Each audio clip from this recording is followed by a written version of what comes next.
Neymar জুনিয়রের মেসির মতো 8টি ব্যালন ডিওর নেই। রোনালদোর মতো সর্বোচ্চ গোলের মালিকও নন তিনি। মেসির মতো বিশ্বকাপ কিংবা কোপা জেতেননি, জেতার সুযোগও নেই রোনালদোর মতো ইউরো।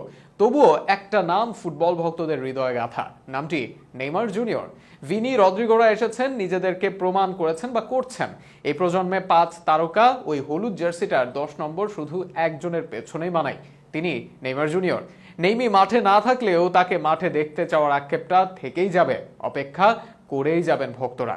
নেইমিকে নিয়ে অপেক্ষার বাকিটা শুনুন শরীফুল ইসলামের প্রতিবেদনে। ইতিহাসের সেরা খেলোয়াড় নাকি লিওনেল মেসি, আর তর্ক সাপেক্ষে কখনো কখনো সেখানে আসে রোনালদোর নাম, কিংবা উচ্চারিত হতে পারে জিদান, ম্যারাডোনা, পেলের নামও। সবারই অর্জন আছে, কারো কারো বেশ কিছু বিশ্বকাপ, কেউ কেউ আবার ব্যালন ডিওর জিতেছেন 5টি কিংবা 8টিও। ইতিহাসের সেরা গোল স্কোরার আবার রোনালদো, অথচ একজন মানুষ পরিসংখ্যান বলে কখনোই জিতেনি বিশ্বকাপ, জিতেননি ব্যালন ডিওর। নত ইতিহাস সেরা গোল স্কোরার কিংবা সর্বোচ্চ অ্যাসিস্ট প্রোভাইডার, অথচ সেই লোকটি নাকি ইতিহাসের তৃতীয় জনপ্রিয় ফুটবলার, নাম নেইমার সান্তোস জুনিয়র। অসংখ্য ফলোয়ার, ভক্ত সমর্থক আছে নেইমির। বারবার ইনজুরিতে পড়েও আবার ফিরে এসে সেই ভক্তদের মন আর চর্মচক্ষুকে শান্তি দেন নেইমি। তার কেভিনে জাতীয় দলের বড় কোনো অর্জন নেই, তবুও তো তিনি ব্রাজিলের সর্বকালের সর্বোচ্চ গোলদাতা। নেইমার নিয়মিত খেলতে পারেন না, তবুও তো মূল্যের দিক থেকে তিনি আকাশ ছোঁয়া। আসলে নেইমার ভক্তের কাছে নেইমির নামটাই একটা আবেগ, যে আবেগ পরিসংখ্যান, স্টেট কিংবা ট্রফিতে বদলায় না। ওটার জন্মই ওই নেইমির জন্যই। তারকা মহাতারকাদের মিলন মেলা ছিল এক সময়ের ব্রাজিল দলে। কাফু, রবার্তো কার্লোস, রোনালদো, রোনালদিনহোরা ব্রাজিলের জার্সিতে একসাথে মাঠ মাতিয়েছেন।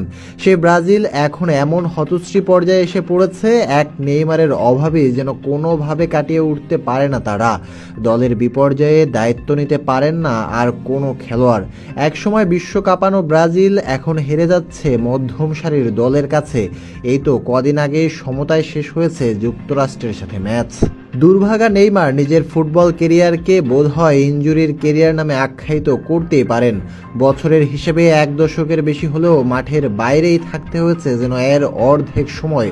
তবুও নেইমার ফিরে আসেন ফিনিক্স পাখির মতো। কিন্তু ইনজুরি নেইমারের পারফরমেন্সকে কাবু করতে না পারলেও কাবু করে তার দল ব্রাজিলকে। নেইমারের অভাব যেন স্পষ্টতই ফুটে ওঠে ব্রাজিল দলে।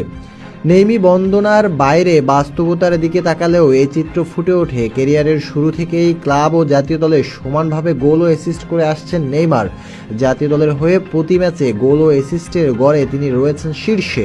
এমনকি ছাড়িয়ে গেছেন সময়ের 2 সেরা তারকা ক্রিস্টিয়ানো রোনালদো ও লিওনেল মেসিকে। নেইমার ছাড়া কোনো খেলোয়াড় প্রতি ম্যাচে গড়ে 1-এর অধিক গোল এবং অ্যাসিস্ট করতে পারেননি জাতীয় দলে। বিপরীতে নেইমারের অবর্তমানে খেলা ব্রাজিল অ্যাটাকারদের চিত্র পুরোটাই উল্টো। ক্লাব লেভেলে মাঠ মাতিয়ে বেড়ানো ভিনিসিয়াস জুনিয়র জাতীয় দলে এসে থাকেন নিজের ছায়া হয়ে। লেফট উইংয়ে আক্রমণ গড়ে তুললেও জালের ঠিকানা খুঁজে পান না। গোল ও অ্যাসিস্ট যেখানে নেইমার অনবদ্য, সেখানে কেরিয়ারে মাত্র 3বারই জালের দেখা পেয়েছেন ভিনিসিয়াস। নেইমারের অনুপস্থিতিতে ব্রাজিল ভুগেছে 2014 সালে। 2022-এও গ্রুপ স্টেজের এক ম্যাচে মান বাঁচিয়েছে ডিফেন্সিভ মিড ক্যাসেমিরোর গোল। অপর ম্যাচে 90 মিনিটে গোল বঞ্চিত থেকে হেরেছে 1-0 গোলে।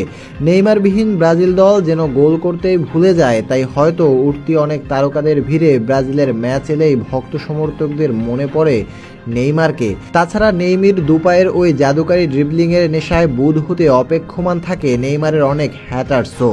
আসলে যে আবেগটা নেইমির জন্য, তা একান্তই নেইমির জন্য। 5টা 8টা ব্যালন ডিওর কিংবা বিশ্বকাপ জয় পরিসংখ্যানে এগিয়ে থাকতে পারেন অনেকে, তবে যে গল্পটা নেইমির ড্রিবলিং নিয়ে লেখা, সেই ফুটবল গল্পে নেইমি সেরা।